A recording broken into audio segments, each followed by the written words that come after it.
Alright, y'all, welcome back. So, since that happened, and I refused to put any money into a 4.8, I got this. So, this is an LC9 5.3 aluminum block. Look at that. I finally got an aluminum block. And I think that I picked this up for a pretty decent price. We're about to find out. Guy said it had low compression in cylinder 8, and he thinks it's a burnt valve. And just from me turning it over, he might be right, and I really hope that he is right, and that's all that it is. I thought it was probably like a collapsed lifter, because it's got the DOD stuff on it, but I'm not 100% sure. The lifters, the rockers are moving, so I don't know a whole lot about the DOD stuff, but I think that that's not what it is. But regardless, I'm about to pull the heads off and find out. And I mean, it's got 799 heads on it, and as long as the bore's okay, I'm really not super concerned about what's wrong with it other than the block being alright. So I'm gonna start taking this thing apart. Well, I'm going to get it on the engine stand and start taking it apart, and we will find out what's going on with it. Alright, so I decided to do a little leak down test on this before I get it on the stand and take it apart. It's at top dead center, and the valves are closed, obviously. But there's still air seeping out the exhaust valve. So hopefully that is just a burnt valve. Well, I hope I can get that lucky. We'll see. I'm about to tear the head off and see what it looks like underneath. Alright, so I'm not going to film me taking this apart. It ends up being really long, and it's a pain in the ass to edit, and I don't think y'all really care to watch it. I don't get much watch time on these videos, but regardless, I mean, the cylinder bore looks really good. I don't see any damage to it. This is cylinder 8, and I see marks on the piston. Looks like probably from a screwdriver or something. That's where it would have gone in. That piston, I mean, they look pretty clean. Doesn't look bad. That bore looks good. That bore looks good. I'll have to see what that one looks like. Looks like it has a Felpro gasket on it, which I'm pretty sure that is Felpro. I think they're all blue like that. But, so the cylinder itself, I mean, I don't really know how to tell if it's a burnt valve or not. I'll have to take it out and look at it. But I don't know yet. It was definitely hissing through that valve at top dead center, so hopefully it is, just needs a valve job or something. I don't know. I really don't know. We'll find out. But so far on this side, it definitely looks like it's worth salvaging. So let's get the other side off and see how we look over there. Well, so far so good. All the cylinder bores look good. The thing turns over really smooth. I'm still debating on whether I want to put new bearings in it, mess with the bottom end at all. I mean, I might be comfortable enough to just throw it back together with fixing the head, maybe. I don't know. It looks okay so far. It doesn't look like it has a whole lot of miles on it. Even the pistons look pretty clean for the most part. So it's a good thing. Still has a good crosshatch to it. There's a little bit of wear on those cylinders. I don't know. We'll see. I want to gap these rings. So, I don't know. I might dingle ball it and put new rings in. I'm up in the air on what exactly I'm going to do. I want to build this one right, but we'll just have to see how it goes. We're also still tight on money. And I know this probably looks like I have a bunch of money because I keep breaking stuff and buying more stuff, but I really don't. I am ashamed of how little I have in my bank account. I haven't seen a comma in a while. It's bad. But I mean, we got an aluminum block though. Oh, anyway, so that's a big determining factor on which route I'm going to take with this. So this other head doesn't look bad either. I mean, honestly, if I didn't do a leak down test and I didn't know that doesn't have good compression, I mean, I wouldn't think there was anything wrong with it. I'm just going to have to pull that valve out and take a look at it, see what's going on with it, which, honestly, I have the tool. I could do that right now. So, I might do that here. I might take it home and do it. We'll see. But anyways, I guess I might as well flip it over and pull the pan and see what it looks like. I'll pull these lifters out.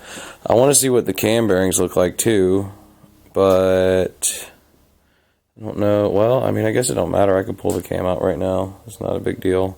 So I'm going to do a few things and I'll update you here in a second. Well, I'm not necessarily seeing anything wrong yet.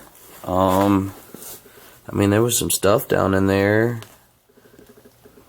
There really wasn't anything on the exhaust valve, though, that made it seem like it was leaking. Maybe it's just needs to be reseated or lapped or something. I don't know. But there was some stuff on the intake side. The valves themselves look alright. That's the exhaust valve. I don't really see much of anything wrong with it so far. Look back.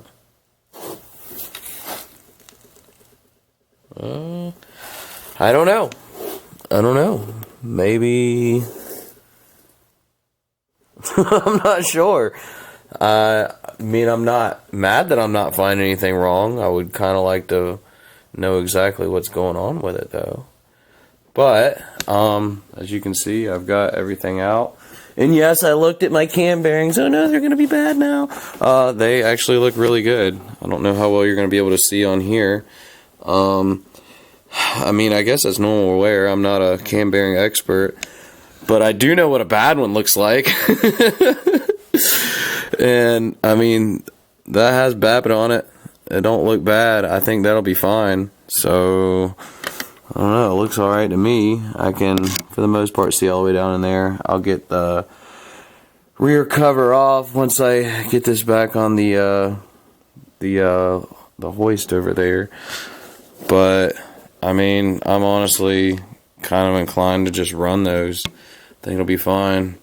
As long as my cam isn't screwed up from the bad cam bearings in the current motor.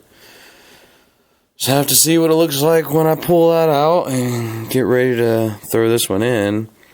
So, question is do I throw the stock cam back in for now? And then build the motor, and then throw the other cam in when I pull the other one out right before I'm ready to pull it in. I don't know. I'm going to have to play that by ear. Honestly, kind of wish that I just threw the old Stage 2 cam in the motor that's in the car right now. Just so I'd have that cam out and ready to build this one. And also, I wouldn't have to worry about... Damn it. And... So I'd have that cam ready to go and build this motor, and also so I wouldn't have to worry about messing it up in the other motor. Because, I mean, that cam probably would work. It was just dinged up a little bit. It wasn't that bad. It'd probably work. So, at the end of the day, I would, beat the tar out of that motor if the old cam was in it, because I really wouldn't care at this point what happened to it. Oh, also another thing, it has valve reliefs, and I looked this casting number up, and 2012 Sierra and Silverado popped up. So I guess it's a 2012 LC9, which is cool. I don't know the big differences in a good way, but I do know that with the valve reliefs, it makes 9.6 to 1 compression, and the regular flat tops had 9.9 to 1. So a buddy of mine did some math on what my dynamic compression would be if I had the 9.9 to 1, and I think it was 7.79 to 1 or something like that. So with the 9.6 to 1, obviously that's going to drop a little bit. I'm not 100% sure what that would be. I'd have to recalculate everything again, which isn't, not horrible. You've got to expect that with a big cam. So, but I mean, in a Miata, it doesn't matter. It's going to be fine. I don't need a ton of power down low anyways. And I mean, dude, the thing makes so much power. It's ridiculous. I feel like with This block in a good tune, I could easily get close to 400 on pump gas, which that's all my stock manifolds are going to let me make regardless. You're not making anything over 400 unless you put long tubes on the car, and that's NA. So otherwise, if we spray it, it doesn't matter. And that's the only thing I'm really planning on doing, is just doing a good NA build and then throwing a little bit of spray at it. I don't know if it's worth... I mean, at the end of the day, I should probably only throw like a 100 shot on it. I don't need much more than that. If I gap the rings, though, I could throw a 200 shot on it. You never know, but I don't know. We'll see how it goes. I don't know. I'm conflicted on what I'm going to do with this right now. But, I mean, you can see there's a little bit of scoring, or it's not bad. There's a little bit of wear in the pistons. Can you see that? You can, yeah, there you go. You can see there's a little bit of wear in the pistons, but, I mean, in the pistons. You can see there's a little bit of wear in the cylinder walls, but, I mean, it's really not bad. It looks like that on all of them, basically. There's still cross-hatching. It's got a good glaze to it, obviously, but I don't know. It might be fine. It's not dirty. It doesn't look like it. I don't know. It's well maintained. The oil pan doesn't look bad. The oil looks like it was changed regularly. So, definitely a big upgrade from the last motor. You can see how sludgy that oil pump is, and there's more parts over there that are sludged up. I don't feel like digging them up, but, oh well. Here you can see the front timing cover right there. How sludgy that is, the oil pan, and that looks horrible down there. It's got a little oil in it, so you can't tell. But that's a clump right there. I don't know if you can see it that well on camera, but yeah, so that was like an inch thick on the bottom at least. Looks a lot better than the last motor, or excuse me, current motor that's still running somehow, just with really horrible low oil pressure. But so I mean, leak down test confirms that that exhaust valve is leaking, but I'm not really seeing much wrong with that, so I don't know. At least I have a good direction to go in. I was honestly kind of hoping to find some good evidence of what exactly is wrong, but I don't know. We're just going to go from there, and maybe we can get away with just lapping these things. I've got 2 brand new milling valves. If I can get away with just throwing those in, I don't know. We'll see how it goes. So, a lot of rambling, and I'm probably just going to end this video here, but we will keep you updated on what I decide to do and which route I decide to go with this. But for sure, we got a good block, so that's awesome. I mean, this was definitely worth $650 to me, and hopefully I get my money's worth out of it, but we'll see how it goes. But as always, I appreciate y'all watching. Thanks for subscribing, and we'll see y'all on the next one. Later, y'all.